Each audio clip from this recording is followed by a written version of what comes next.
I had been drinking all day. I sat by the fire pit. My son sat down next to me. He was 18 at the time.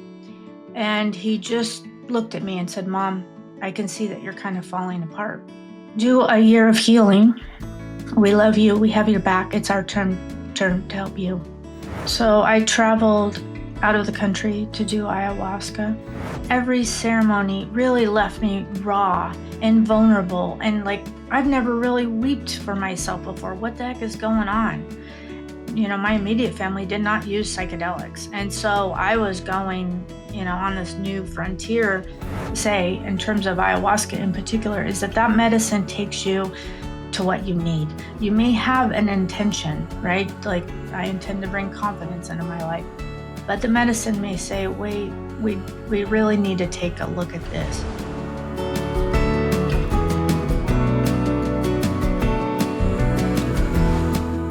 Hello, everyone, and welcome to another episode of Broken Beautiful Me, stories of hope, gratitude, and resilience. This is a sacred space for honest conversations and soul-deep healing. I am so fortunate today to have as my guest, Katie Baker. Katie is a writer, an advocate, and childhood abuse survivor who's transformed her journey of trauma and healing into a story of resilience, empowerment, and hope. After years of battling addiction, shame, and the lingering effects of a tumultuous childhood, she found profound transformation through therapeutic psychedelics, deep inner work, and spiritual exploration.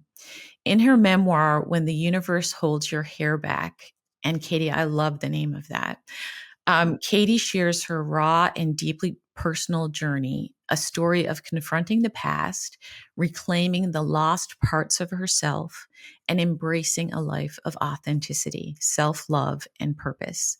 Through candid storytelling, she offers readers a path toward healing and courage to face their own darkness with grace. Welcome, Katie. I'm so happy to have you here with us today.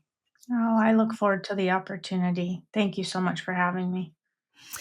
So, Katie, your writing, it blends kind of the personal narrative with your advocacy. And I just wonder if you can speak to, how this started for you, how you decided to approach your healing in this way, and how you navigate sharing your story while also pushing for systemic change. Yeah, thank you. Yeah, I think, I embarked on this journey 3 years ago. And where I found myself is I was 47 years old and my children were getting ready to leave the nest. And um, I had never addressed childhood trauma. I had never looked back. And something about raising them, I was able to just really be present and know that that was my role. And when my role was ending, in particular, my life started to shatter, I think would be a good way to say it. And my family saw that in me. And when I thought about using these particular modalities, therapeutic psychedelics, and I'll get to that story in a minute. But I recognized that there weren't really any stories out there, any memoirs that told the how this transition, how these medicines can impact a human. And so I felt like there was a lot of literature, a lot of science that I could read. But for example, if you quit using alcohol, there's a ton of phenomenal memoirs out there that chronicle that experience. But there wasn't necessarily a book out there that I was able to locate that talked about these medicines and how they help people heal from complex PTSD or other maladies that impact us as adults.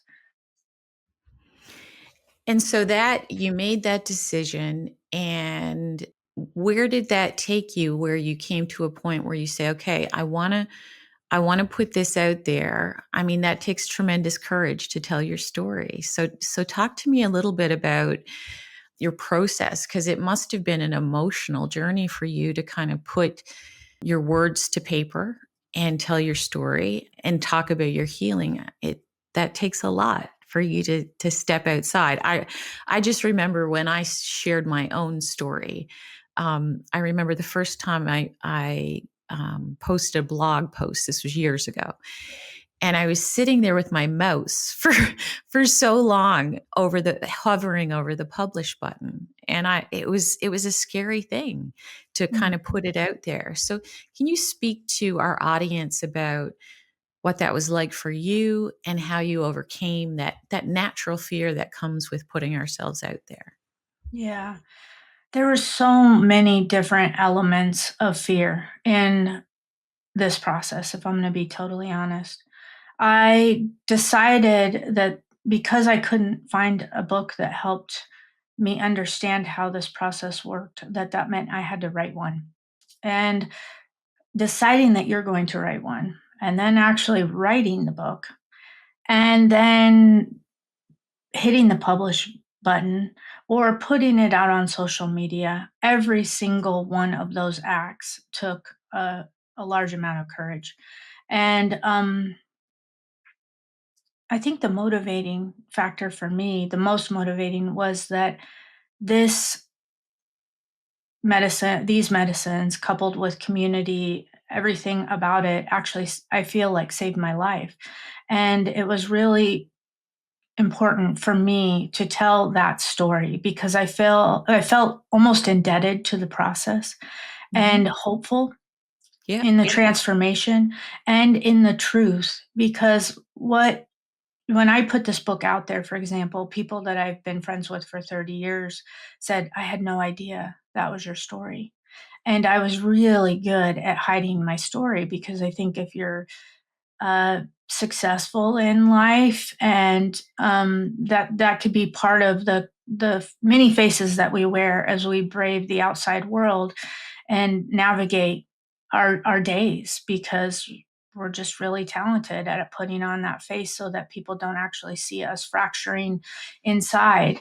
And it was really eye-opening for me. We had a suicide in the family, and it shocked me to my core because my family member had everything. She was a Boston Marathon runner, gorgeous, house, dogs, awesome kid, cabin in the woods, like all the things that were a picture perfect postcard. And in the end, she took her life. And it was really jarring to me and eye opening that there are so many people out there that have these experiences, and we have no idea what is happening behind closed doors of all our neighbors, our community. And I think that when we are open and honest and vulnerable about the tough stuff, about our stories, about our faults, um, the pretty amazing and incredible thing is that people will embrace you. And um and it is through that community, through that love, through that act, the bravery of that act, that I think that we will actually transform our world for the better, because it can be Mm. quite lonely. I couldn't agree more. I think that we, just as humanity, I think that we are finally becoming aware of the fact that we don't have to pretend that everything is okay. We can have these honest conversations, and I think that you taking this step, that there's people who are listening right now who are going to say, "Oh, thank you, Katie, for sharing this with me, because this is a path that I could take for my own healing." And I think that when we go through things, that eventually we get to a place where we can say, I do want to share. I do feel responsible to help another person who may be going through this. Mhm. So let's take a step back for a minute, because I really want to understand your experience with healing with psychedelics. I've read a little bit about it. And it's all been, I've read some tremendously positive literature about the use of psychedelics, especially with PTSD. And so, can you speak to us about what the experience was like for you? Yeah. Yeah, I'll start with sort of the origin and the story because I think that's pretty critical. So we were at a family reunion. I had been drinking all day because that's what we do at family reunions. And I had been drinking all day. I sat by the fire pit. My son sat down next to me. He was 18 at the time. And he just looked at me and said, "Mom, I can see that you're kind of falling apart. And with your childhood, I don't know how you've made it as far as you have without help. And you've done a wonderful job raising us. And I think it's your turn to focus on yourself for a year. Do a year." I get emotional when I talk about this, but do a year of healing. We love you. We have your back. It's our turn to help you. And I was quite embarrassed at the time. I was mortified actually because I thought I could kind of put on this front, but my family was very much aware. And and so I said, yeah, I'll try talk therapy again. You're right. And he said, "Mom, maybe you should try something different." And he had not experienced psychedelics himself, but his friend's parents had had experiences with psychedelics and been able to help themselves heal. And so he had mentioned, maybe give that a try. And so I spent 6 months sort of researching that process and really going in with eyes wide open. I must admit that I was terrified, that I knew the legal vices very well. Alcohol had been, unfortunately, a friend for far too long in my life, and every night I would just kind of sit down. It was almost like a numbing agent and like that I can still the body right now because I'm gonna drink some alcohol and I'm gonna sit and watch TV and I had very many numbing agents. Overworking was one, not ever slowing down. And so I was sort of hiding in the shadows. And so that in particular, about 6 months later, I decided that I would do a psychedelic journey with a trusted facilitator. I knew how critical and important that it was to find someone that you trust, and thought for sure as I headed into that first one, I'm going to lose my mind. I'm never going to be the same. I don't want to look at this stuff. I don't want to deal with this stuff. And what I found was actually quite opposite from the fear that I had gathered along just even considering this path. And it was really that life was unfolding all around me. And with that first journey on a lower dose, I thought maybe I should jump into what my son had said, a year of healing. He didn't dictate how I would traverse that path, but I decided I'm going to do a ceremony every 4 to 6 weeks. And with trusted facilitators, I'm going to do different experiences and really tackle this thing. And the way I tackled that year of healing was really how I tackled my life, right? I was like, I've been living like this for 47 years. I'm getting it done in a year. That's not how it works. But I did couple it with therapists, all sorts of different modalities that would help support me along the way. Very much treated it like a full time job. And surrounded myself with community, and my family was very supportive, and I think that was really instrumental in helping me. And ironically, after that year was over, I got into a car accident where someone hit me going 40 miles an hour and spun me around an intersection. In hindsight, that was sort of a message from the universe, like, this is a mind-body connection. There are 2 parts to this, and I had read the book, The Body Keeps the Score, thought that doesn't really apply to me, I don't keep that stuff in my body, and guess what? The second year was all about, okay, where is this all being stored in the body?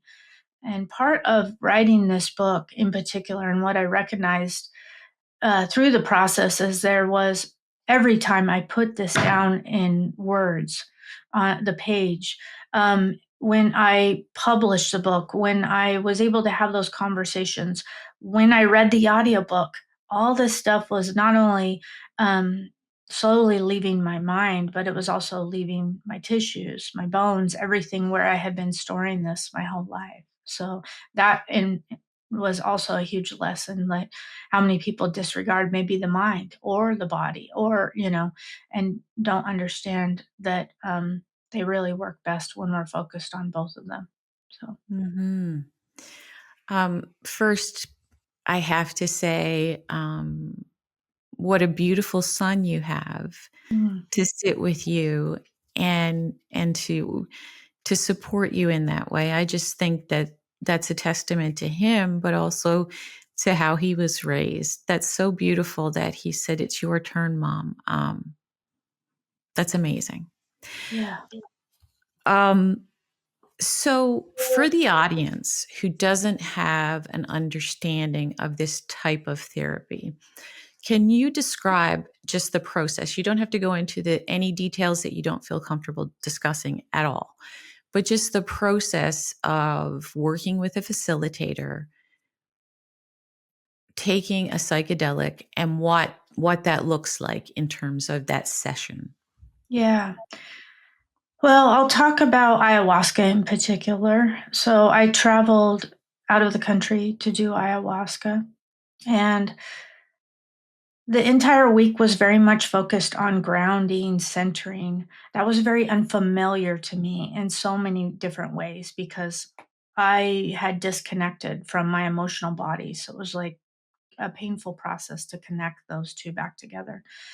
And there was like on the grounds, there were labyrinths that we could walk through, and yoga classes that we could attend so that you kind of get your mind in this calming pattern as best as you can, right? There's some of us that were just like, I have no idea how to do this.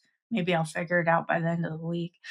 And on the evening in ayahuasca ceremonies in particular, in the evening, you start gathering maybe around 5 o'clock. There's connection as you're talking with the people in attendance. You go in with a lot of deep reverence. These medicines are a gift, really, from the earth to help us heal. And you understand the enormity of that when you're entering that ceremonial space. There's a shaman and multiple facilitators, very well staffed at the place that I was able to attend. And you sit on your mat in a room, and there you're surrounded by people from all over the world. You sit on your mat, calm your mind, and the shaman um, leads us all to talk about our intentions.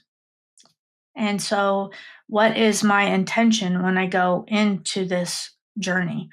It could be, I intend to bring confidence into my life. The list goes on, really. What I find is that there's not judgment along any part of this process, which was really quite beautiful to actually witness in a world that you can feel oftentimes judges you. And we would go up, they would serve the medicine in a cup. We drank the cup of ayahuasca. We go sit back down on our mats. And in this particular type of ceremony, there's no speaking. It's very much an internal process.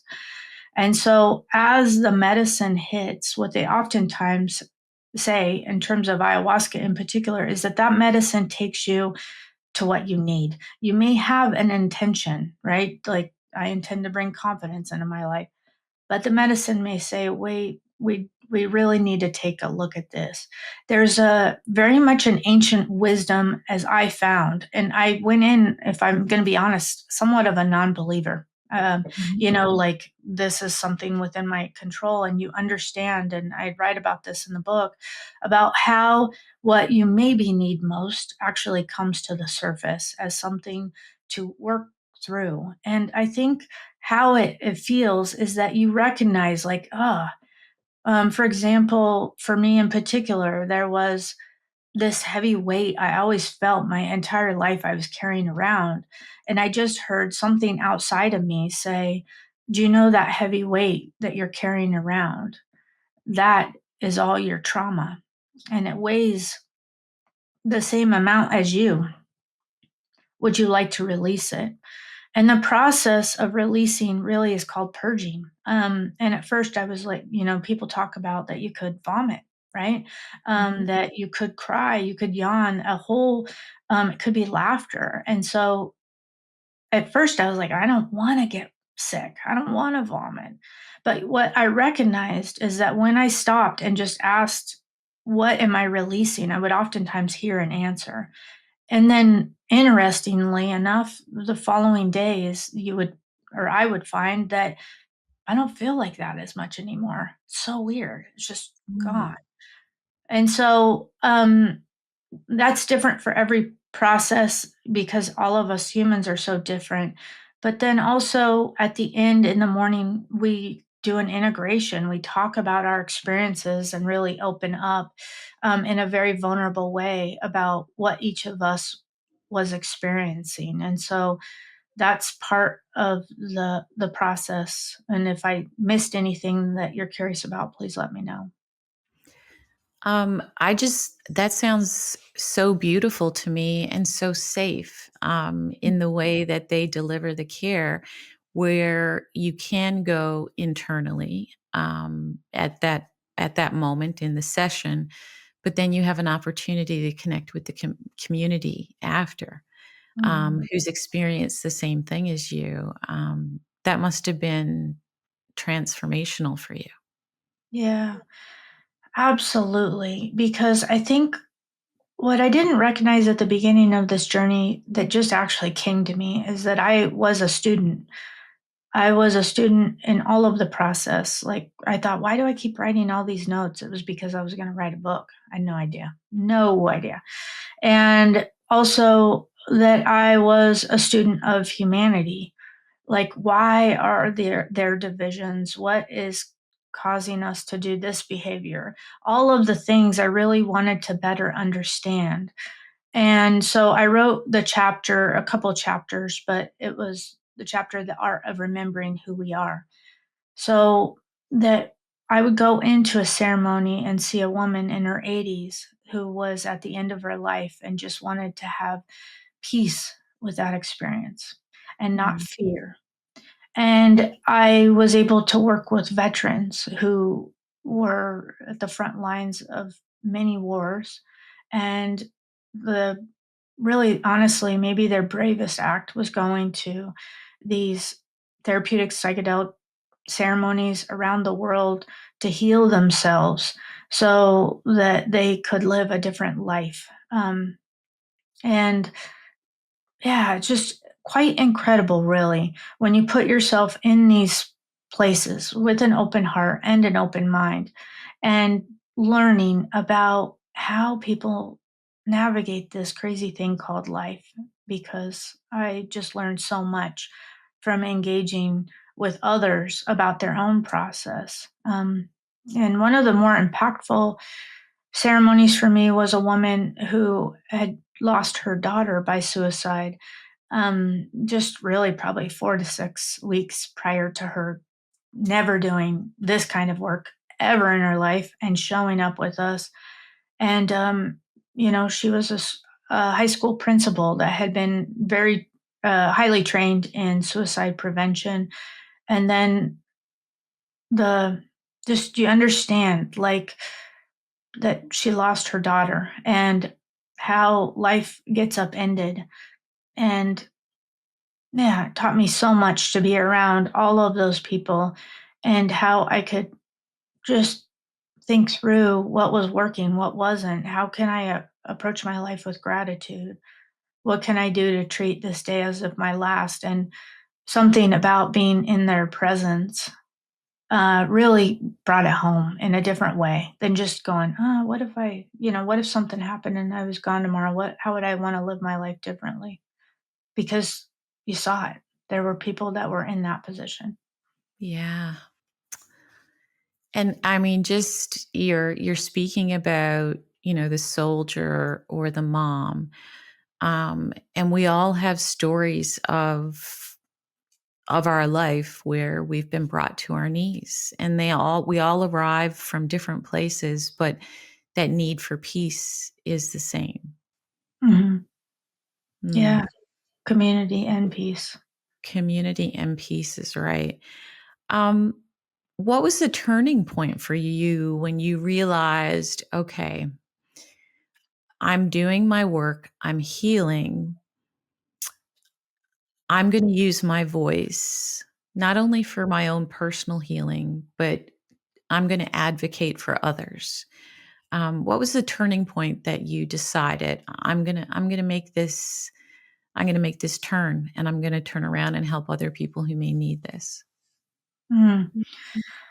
Well, it was a process, that's for sure. But I also kind of made it out of a really abusive childhood where I think most of it should have a trigger warning actually, but I I recognize number one, I made it out and people have no idea of the all the trauma that I had growing up. And some of my relatives did not make it out, unfortunately. And I understood like, look, there are no guarantees, and this kind of life can take even, the biggest souls just straight down to the depths, because it's hard, right? And then it's haunting as well. And so I was like, number one, I made it out. And I could have really easily drank every night and overworked and, shortened my lifespan considerably. And also, I understood the enormity and the power that these medicines, if we're willing to embrace it, and it's a right fit because it's not for everybody, what they can do for humanity to help us. And I was also thinking, for most of my life, I worked with farmers, the earth. I helped build local food systems. And it was understanding that maybe right under our feet is all of the answers that can help us. Mm, Yeah. And so that I felt really, relationship. yeah, I felt really indebted to being a survivor and making it out, the earth. The support, the love, the community. And I just wanted to share my process in the hopes that maybe it could just open eyes or doors for others. And then also, I think that we also don't talk about abuse and we don't relay our stories or the impact that it can have. And I was also really compelled to like, we need to be honest and start having these conversations because it's still happening. And, my thought is like, sure, if one child gets abused, right, they may go out and use drugs or they may abuse other children or human adults, be abusive in their relationships, right? Because that's a learned behavior. And Mhm. that's, I think, an infection in our homes, in our towns, in our communities, and it stretches its um, kind of yucky tendrils across our world. And I thought, what if we could be sort of the antidote? What if one person healing and they wake up and they go, oh my gosh, let's put this out into our family, into our homes, into our communities, and really work in the opposite direction because something drastic is needed right now. Hey guys, Kelly here. I wanted to jump in and let you know that you can find out more about my work by visiting my website at kellybuckley.com, or you can find my books on Amazon. Okay, back to the episode. How did your family respond to your newfound wisdom from this process, and how you truly transformed your own life? What was their response to you when obviously they must have seen a big difference in how you were coping day to day. Yeah. Yeah. It was up and down because every ceremony really left me raw and vulnerable and like I've never really wept for myself before. What the heck is going on? And I felt like, my family did not, my immediate family did not use psychedelics. And so I was going, on this new frontier. And I gotta say, like my daughter in particular, listen to my chapters. These are tough chapters for a daughter to listen to her mother describe. because it's the childhood abuse and how it impacts me as an adult. And my son was there, telling me, "You're being brave, mom. You're doing the work." Hmm. So That's blessed to beautiful. have wise children that supported Mhm. me in that way. And my husband very much held me, listened. I wrote a chapter about the women in my lineage, my ancestors, the relationship with my mother, who in my childhood maybe didn't have the tools to protect me in the right way. And is a safe way to say that. And so she and I did a ceremony together where we could speak with psilocybin, and really, I just laid it all out there and cried and told her everything that was in my heart, all the ways that, I didn't feel like she protected me. And she just really held me and said, "I am so sorry that I wasn't there for you. I can't take it back." And I think about like that moment in particular, when I read her that chapter, it's called Tough Broads and Rainier Beer. It's because we're from Oregon, and you'll see if you read the chapter why I called it that. But anyway, I read that chapter to her, and I was like so nervous. I was weeping. I couldn't even keep it together. And I finished the chapter, and I thought she was going to tell me, "Do not put that out there in the world." And she said, "Katie, it's time. We need to tell our story." That's wonderful. So it took a lot of brave souls. It wasn't just about me. In particular, it's really probably hard for a mother to look at her life and really analyze it and be exposed in that way. And it was through her bravery that, people have called me and said, "Oh my gosh, the chapter about your mom, it gives me hope." And I was really fortunate because a lot of us walking out in the world don't get the opportunity to heal the relationships real time with our parents, the people that have been there with us from the beginning. That is so true. Mhm.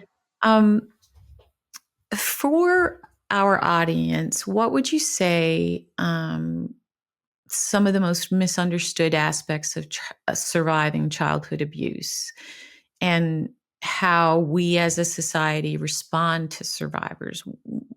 What would you say to the audience about what we don't understand and what you would hope that we would change for the future? Yeah. Yeah, I think when we don't have safety, we don't have support, we have sort of the opposite of that growing up in our childhood, and we can get lost in so many ways. And me, myself, was drinking too much, addictive behaviors, food, nicotine. It was overworking. And so on the outside appearance, for me in particular, it was like I had it all together. I had raised kids, done well, volunteered at their school, started a couple nonprofits. I had done all the things. So I looked like I had it all together. Mhm. And we wear our masks well. But what I learned through this process is that childhood abuse or growing up in those sort of conditions, or it could be the trauma that we face as adults, it can show up in so many forms that maybe can be perceived as weakness, like addictive behaviors, for example. However, if we allow ourselves the opportunity to view that person with grace and also understand that we have no idea of what they had faced or what they are facing, then I think that gives us an opportunity to engage in conversations, the really tough conversations about, like, it's not just that human that is out of control. It's the behaviors, and where did the root of that behavior stem from? And Mhm. oftentimes you're going to find a story that has been untold that is causing harm within them, within their spirit, their psyche, with everything, emotional body, physical body.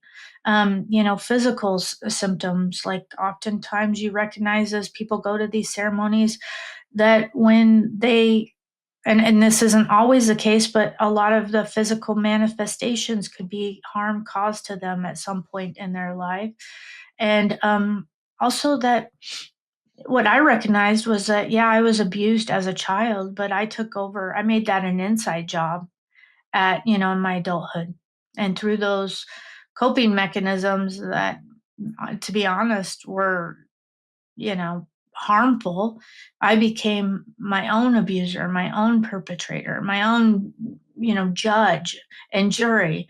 And, um, and so oftentimes it's like those people are beating themselves up. They don't really need it from the outside world. They've got it covered, you know, Mhm. spades.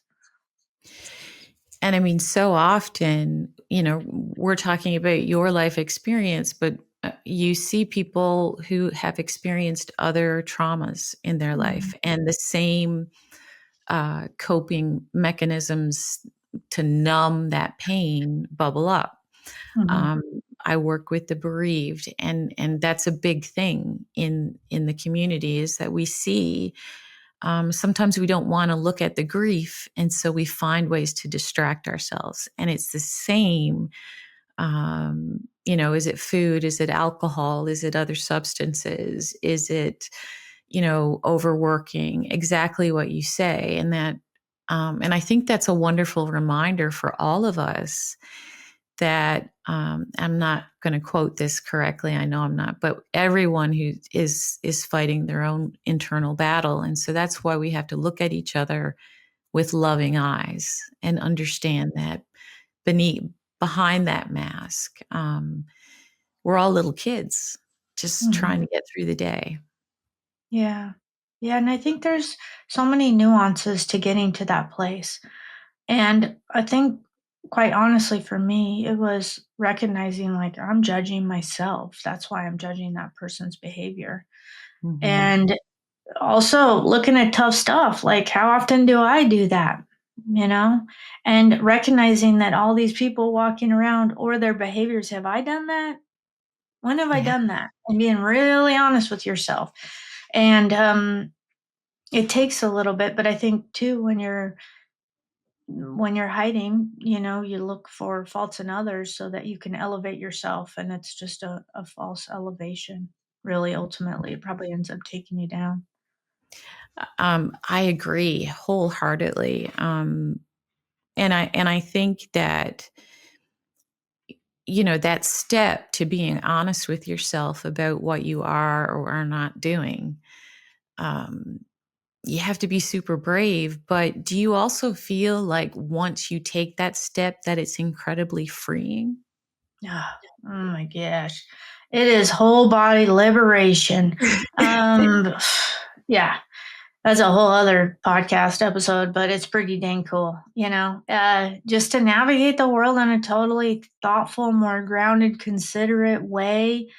Um, because that ultimately is peace within the body, right? When you can walk around like that, and gratitude and love and all the things, it really is a whole new way to engage with the world that, for me personally, feels like hope. Hmm.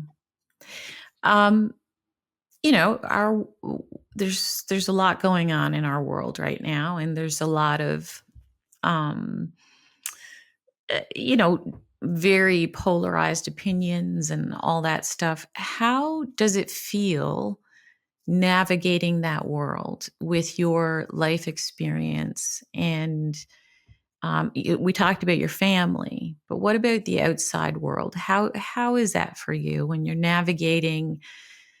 It's a complicated place, this planet these days. Yeah, it was really interesting because I have been going through a facilitator program, uh, so that I can be licensed in Oregon and Colorado to help people with these medicines. And right before I went in for the practicum this last week, there's another shooting. Um, and so for me in particular, how I view my life, the challenges that got me to this moment right now, that it's really important to start another movement, to use the moment as a movement, to not let it defeat me in particular. Every time there's one of these, incidences, they're on the news, it doesn't matter. It's sad. And so as our world feels sometimes like it can be falling apart, it makes me more resigned in my determination to stay focused, stay the course. How can I help others? Because the only thing that feels really right at this moment is to be of service from the heart and to be light in my thought process, in my being, in my opportunity to spread light to others, and really think through how have we been navigating this world, and are we maybe doing things the wrong way? Could it be different? Could we be missing something? And there's an opportunity for me to again be a student and learn from others. And so I treat that job really seriously, and that's how I get through my days. Is yes, I do check the news at the end of the night. It can be a wild west out there, and it's so sad on so Mhm. many fronts as you see people just kind of losing it. Mhm. And but it's like this is why I'm doing what I'm doing. Yeah.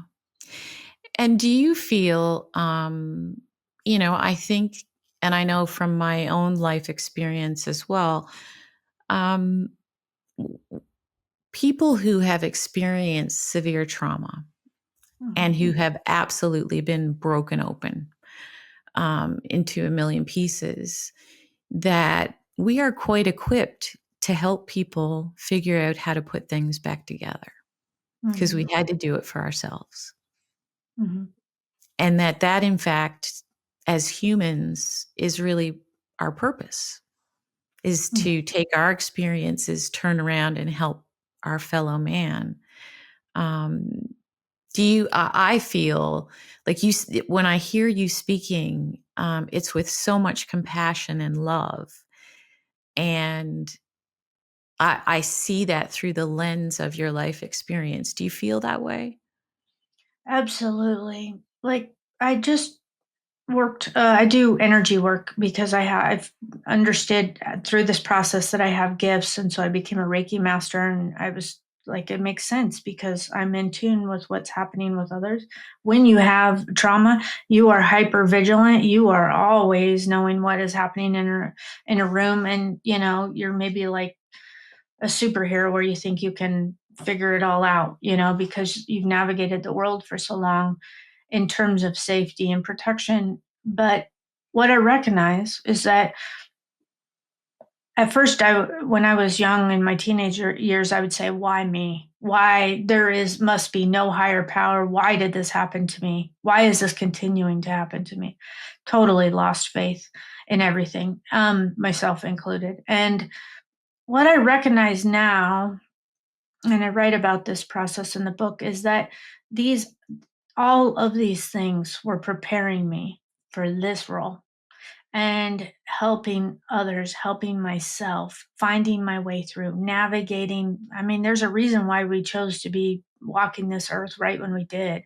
Mhm. And there's a power in that knowing when you finally make it to the other side that this is my role, this is my reason, and all of this stuff happened so I could get right here.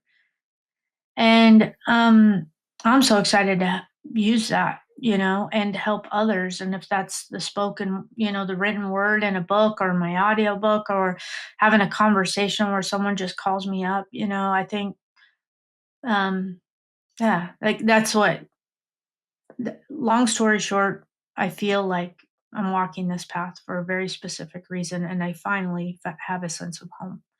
Mhm. Oh, that's beautiful. Um, you've spoken about the importance of reclaiming agency. So, what does that look like in everyday life for someone who is a survivor of trauma? Yeah. Well, it's multifaceted because we have so many lingering effects. It could be, shame, or like this last week, I was working on lack of confidence because, or I don't even want to say lack of, but confident. I played really small my whole life. I did really good at that. Even as an adult, people could say things to me and I wouldn't say anything back. And I think it's just claiming whatever you can, which are really just fractured parts of our soul, our, body, whatever, and just walking through and just one little hour of a day where we say, you know what, I'm going to walk in and I'm going to feel confident, or I'm going to step into the fullness of my being, or I'm going to work on compassion, or there's all these different parts that really are required when we do the hard work of analyzing our behaviors and ourselves, um, and just trying for little snippets of a day to reclaim the lost parts of ourselves when we can recognize that they've been missing for quite some time. Hmm. What do you wish, more journalists and storytellers understood about reporting on abuse and trauma in an ethical and compassionate way? What would you say if you had a room full of journalists right now? What would you say to them about how they should present that information? Hmm. Remembering that there's a human, it's not about the abuse. There is a human being, a child, an adult behind that abuse. And I think the way sometimes it is perceived is that we look or analyze or report on the act itself, but that is just the one small piece of what that can fracture within a human being. It's like a shattering, that one act can shatter for unfortunately lifetimes and Mhm. has huge impacts. And so not only do we need to bring awareness around what these behaviors, acts do to other humans, but also that, what I write about in my story is like this stuff is still happening. I wasn't a part of a organized religion growing up, but I very much saw like what was happening. And so we need to be telling these stories and we need to be prosecuting these behaviors, and it needs to stop immediately. And I think it's been kind of buried under the rug. And it's a complicated process, but I think we need to be telling these stories because that's maybe part of the reason why we find ourselves right here, right now, struggling so much is because we have allowed behaviors to exist when they should be, stopped immediately. But I also think just and how do we heal from this? How do we recover? And what does that hope look like that they could really tell that story and really focus? Yes, there is abuse and trauma, and we want them to bring light and attention to these behaviors that have impacted our society so negatively. I mean, we got to claim it, we got to own it, Yeah. and no longer deny it. And how are we going to move forward? What type of healing is working? How can we make this better? And how can we look at this real honestly? Because I think, we see it very much in the news today where, there's some information about large figures in our society, probably participating in, abuse of children. And we just are accepting that our society doesn't need to be aware of this information, or we're protecting people. And I think that we actually need to not protect those people. If they did behaviors that that caused harm, then we need to demand that we get that information, Hmm. because ultimately, how are we going to protect other children? Exactly. And I mean, I think that your writing and teaching goes a long way in really showing people that we can talk about really difficult topics, and we can discuss it with a focus on healing. And that having, when you look at reporting in the media, that you can report on that, but perhaps you also need to have a segment where you talk to somebody like Katie, who can talk to you about the steps that she took on her journey to heal. We can't just leave it at the reporting. We have to go a step further and be willing to have that conversation, because for so long, um, you know, it lives in the shadows. So we need to shine a light in those corners and have the difficult conversations if we're ever going to move past that. We got to pull it out, yeah, from the shadows, because Yeah. it's the shadows where it's festered and existed and um, lived in the darkness and continues. And so I like that question about how are we complicit and how are we complacent. Mm. And we really have to think about that if we're giving dollars to an organization that unfortunately harbors darkness or this type of behavior. I'm sorry, complicit and complacent in that behavior. So Yeah. I think that, yeah. And it's through that recognition, like, oh my gosh, this has been happening. And I have been giving money to this. And I'm not going to do that anymore. And how am I going to make this right? Because this doesn't feel good, you know? Right. And So, there's definitely ways that you can be an advocate for survivors. And then, as you said, like, look and say, oh, I've been donating money here, and that's I'm just learning about this. You can make conscious decisions that keep you in a peaceful place, but mhm, you are making an intentional decision that I'm going to make sure that where my dollars go, where my support goes, that it's a place that I can feel good about. mhm. Yeah. And if it's just going to victims, there's your problem. Mm, It's something that needs to be stopped. If you're donating money and it's going to, money does not solve what no, has happened to them. Doesn't make, no, no. no. You could have all the money in the world, and if you have trauma, it makes no difference at all. Mhm. Trauma Mm, doesn't discriminate in that way, does it? no. Yeah. Yep.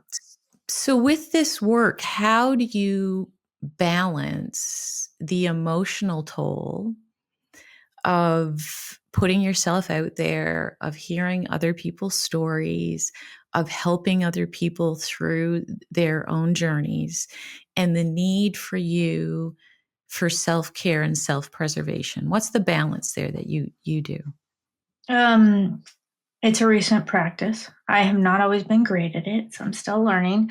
Me too. Interestingly enough, I was out in the garden and I was getting my downtime as I was ripping out a bush with no reverence. I was quite frustrated, and a goji berry branch kind of went in my eye and slowed me down for a week, right? Because I had to, yeah. So I am working on that, but I'm telling you what, I am so much better than I was even 2 months ago, that I recognize that the only way I can properly give back is to practice self care. And I used to think it was selfish or the indulgent, and um, the work ethic was like overriding me at all times. And there's something that brings joy and happiness if I engage with my dogs in play with no other motive, just to be silly. Uh, Mhm. so I think for the well rounded life and to actually feel grounded in a whole day, I have to think through what fills my cup. And if I'm gone for work for 4 days and I've been hanging out with a bunch of awesome people, which is what I just did, then I need to come home and slow down and recalibrate and, you know, find that balance, because I think that it stunts our growth, long story short, if we don't. At least for Mhm. me, it has been something that I'm like, if I don't get this figured out, it's going to hold me back, because that's one of my numbing and coping mechanisms.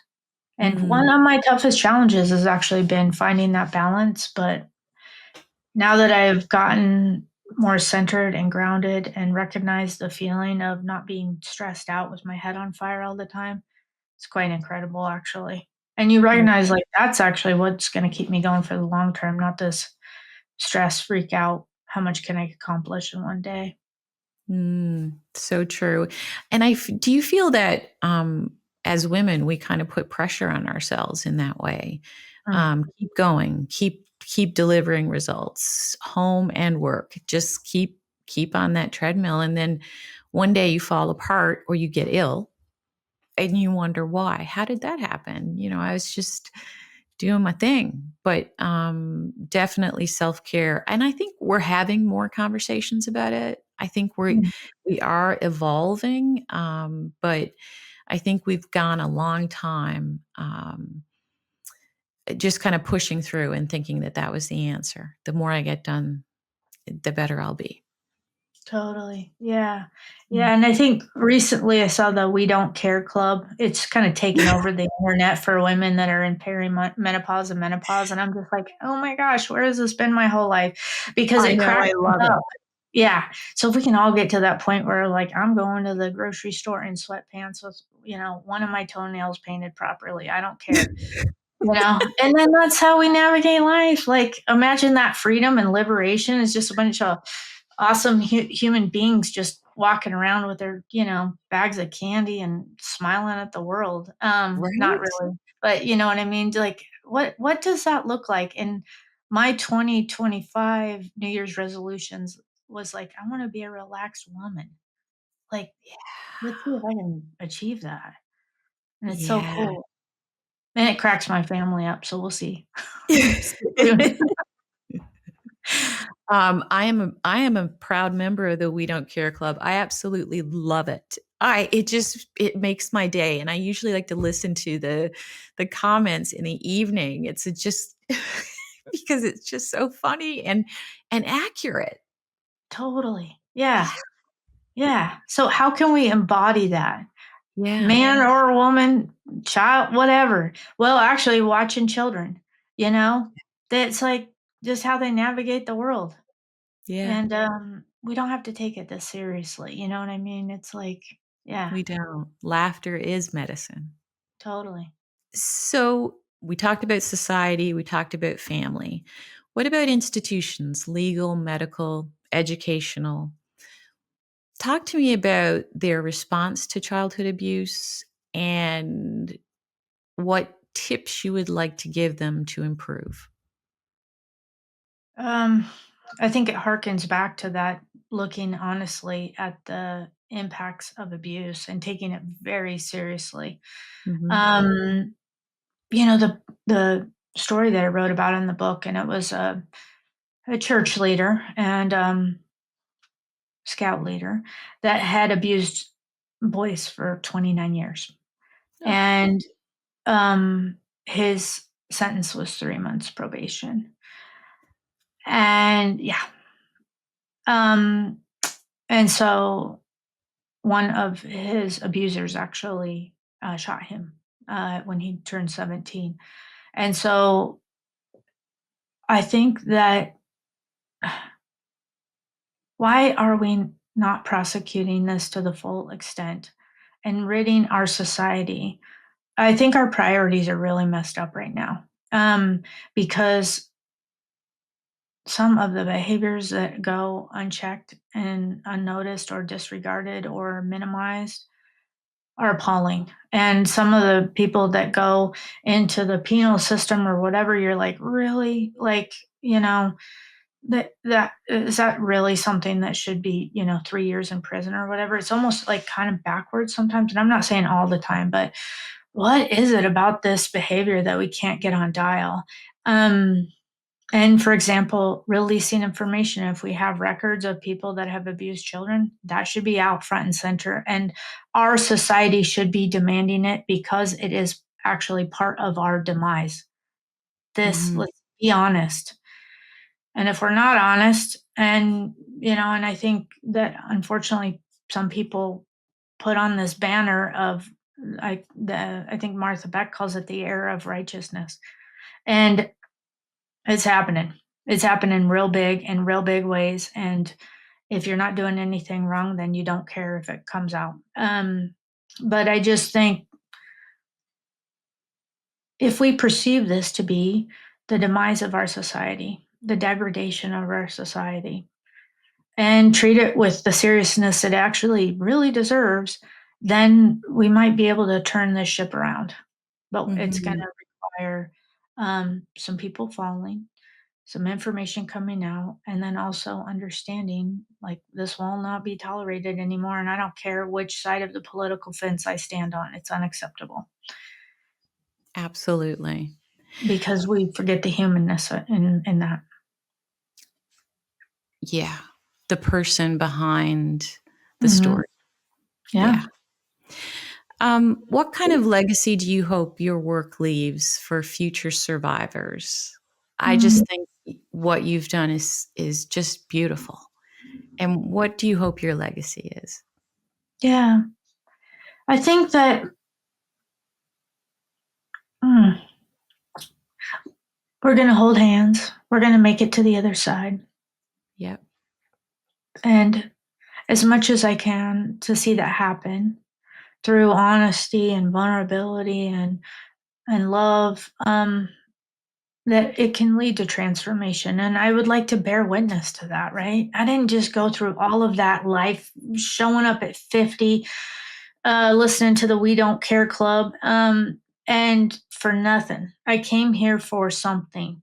Right. And it's like, I'd like to see this thing through as best as I humanly can, um, and represent survivors in the best way possible, you know?